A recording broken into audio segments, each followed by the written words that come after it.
কয় ভিক্ষুক তোমাক, ভিক্ষুক নোহোৱা তুমি এই ৰুক্মিণীৰ পৰম সহিত দুই কাণে মোৰে বান্ধ ঢালি দিলাহি অমিতৰ সুৰৰ যমুনা। ধন্য হলো শুনি পুণ্যৰ নাম, নোহে মাত্ৰ ধন্য সখী শুনি কৃষ্ণ নাম। সখী সমলিত তনয় হলা আপোন ভাৱত, পাহৰিলা সখী দৰিদ্ৰ ভিক্ষুকে সামান্য ভিক্ষাৰ বাবে বিলাই আমি। সখী ভিক্ষুকৰ এই ধৰ্মই নোৱাৰো খুজিব, হে মহাভকত খন্তেক বিশ্ৰাম কৰা এই কুণ্ডিলৰ ৰাজ কাৰেঙত। কুণ্ডিলৰ ৰত্নভাণ্ডাৰ মেলি দিম তোমাৰ কাৰণে, ইচ্ছামতে নিবা যিবা লাগে।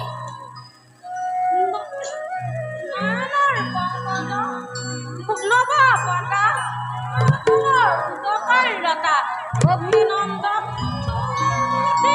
কি কহব ৰূপক বিভূতি, সকলৰ ভিক্ষুক খবৰ জানিলো, কৃষ্ণই সিংহকৰ কহ বাণী। সখী ভিক্ষুকৰ এই ধৰ্মই নোৱাৰো খুজিব,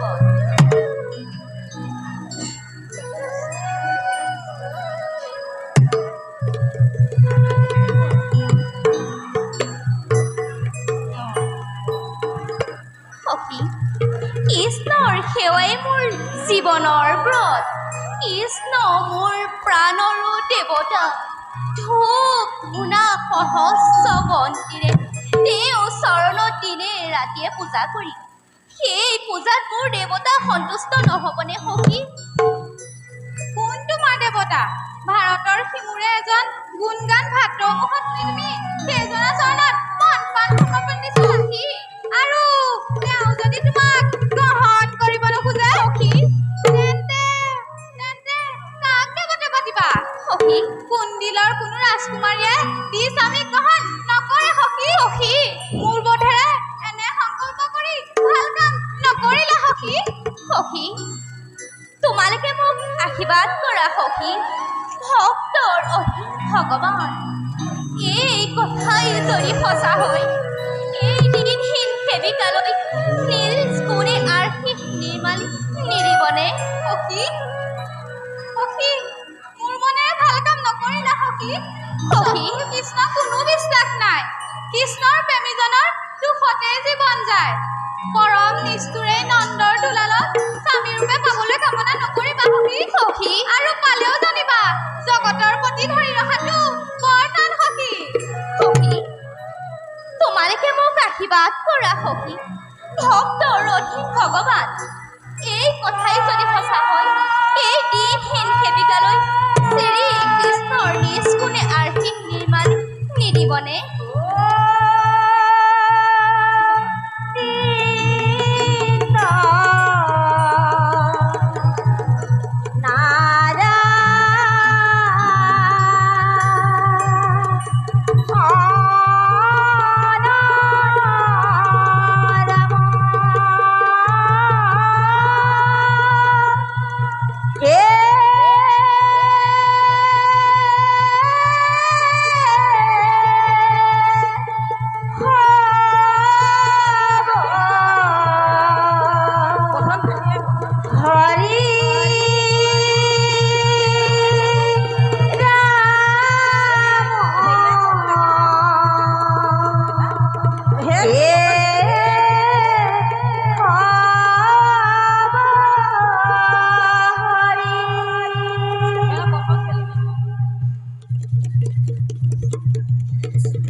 সখী কোন এওঁ সুললিত কণ্ঠৰে প্ৰাণ ভৰি কৃষ্ণৰ গীত গাই ফুৰিছে, যাক দেখি মই এবাৰ হৃদয়ত স্থাপন কৰিছোঁ। সেই বিৰহত জাগি উঠে কাতৰ নিবেদন। কৃষ্ণ হৰি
আহক দেৱৰজী, প্ৰণাম গ্ৰহণ কৰক।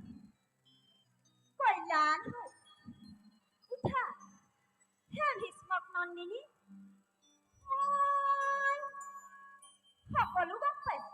দেৱৰজী, পিছে যাক তুমি অন্তৰত স্থান দিছা, ইমান সহজে জানো তেওঁক পাব পাৰিবা? দেৱৰজী, এই দ্বাৰকা কৃষ্ণ মহাকপটীয়া তেওঁ। দেৱৰজী, দেৱী, গকুলত দিনে নিশাই গৰু চৰাই ডাঙৰ হোৱা সেই কলিয়াই কৃষ্ণই তোমাৰ অন্তৰৰ কথা জানো বুজি পাব? দেৱৰজী, নাই নাই নাই, মই হলে সকলোৱে বিশ্বাস কৰিব পৰা নাই। নাৰায়ণ নাৰায়ণ। দেৱৰজী, সখীক মই তাকেই কৈছো। নিচাকৈয়ে সখী উত্তাউল হৈছে। কত কত ৰজা আমাৰ সখীৰ কাৰণে। মনে মনে থাকা সখী, মোৰ মনৰ বেদনা তুমি কি বুজিবা? নাই, কোনেও বুজি নাপায় দেৱৰজী। মই আপোনাৰ চৰণত পৰিছো। মোক বাধা নিদিব। কৃষ্ণৰ বিনে অন্য স্বামী প্ৰাণান্তই বাঞ্ছনা নকৰো। দেৱী, আশীৰ্বাদ কৰক দেৱৰজী, জন্মে জন্মে যেন তেওঁকেই মই স্বামী ৰূপে পাওঁ।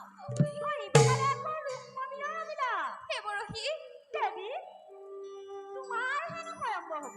দেৱৰজী, হয়, ভয়ংকৰ।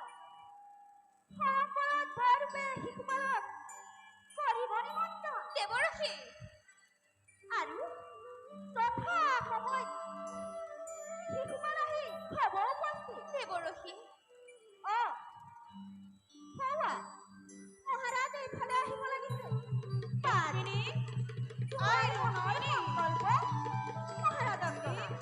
দেৱৰজী, আৰু দ্বাৰকালৈ গৈ যদুপতিৰ কৃষ্ণকেই বিবাহৰ প্ৰস্তাৱো দি মহাৰাজ যদি সন্মতি হয় ভালেই কথা। নাৰায়ণ নাৰায়ণ। পিতা, পিতা, দেৱৰীষি নাৰ মহাৰাজ প্ৰণাম গ্ৰহণ কৰ। কুণ্ডিলৈ ৰাজকাৰেঙত আপোনাৰ শ্ৰীচৰণৰ দৰ্শন পাই আজি পবিত্ৰ হ'ল। মহাৰাজ আইহঁত কি চাই আছা? দেৱৰীষি প্ৰণাম জনাওঁ। এতিয়া যোৱা আইহঁত দেৱৰীষিৰ কাৰণে পাঠ্যাজ্ঞ সজাই থবলৈ তোমালোকৰ আইৰা খোৱা গ'ল। ভাল পিতা। মহাৰাজ, দেৱৰীষি আপুনি অতি ভাগ্যৱান। সঁচাই দেৱৰীষি, ভাগ্যৱান বুলিয়েতো আপোনাৰ শ্ৰীচৰণ দৰ্শন কৰিবলৈ পাইছো। মহাৰাজ, দেৱৰীষি আপোনাৰ গৃহত স্বয়ং লক্ষ্মীয়ে জন্মগ্ৰহণ কৰিছে। লক্ষ্মী? হয়, বৈকুণ্ঠেশ্বৰী লক্ষ্মী? হয় মহাৰাজ, আচৰিত নহব। আই ৰুক্মিণী স্বয়ং লক্ষ্মীৰ ৰূপত। আৰু নাৰায়ণেও জন্মগ্ৰহণ কৰিছে দ্বাৰকাত শ্ৰীকৃষ্ণ ৰূপে। দুয়োৰে মিলনত ময়ে সমগ্ৰ দিশ। বিবাহৰ উপযুক্ত সময় মহাৰাজ। দেৱৰ্ষি আপোনাৰ আজ্ঞা পালে মই দ্বাৰকালৈ গৈ যদুপতিৰ কৃষ্ণজয় মিলনৰ প্ৰস্তাৱ দিব পাৰো। মহাৰাজ, দেৱৰ্ষি এই মিলন চাবলৈ স্বৰ্গৰ দেৱতাসকলেও বাঞ্ছা কৰি আছে। এতেকে পলম কৰা নাই প্ৰয়োজন মহাৰাজ, নাই প্ৰয়োজন। মোৰ আই ৰুক্মিণীৰ বিয়া স্বয়ং মাধৱৰ লগত। হয়, যদি সেয়াই হয় মোৰ বাবে অতি সৌভাগ্যৰ কথা। মোক চালনা নকৰিব দেৱৰ্ষি। নহয় মহাৰাজ, ই চালনা নহয়, সত্য। সত্য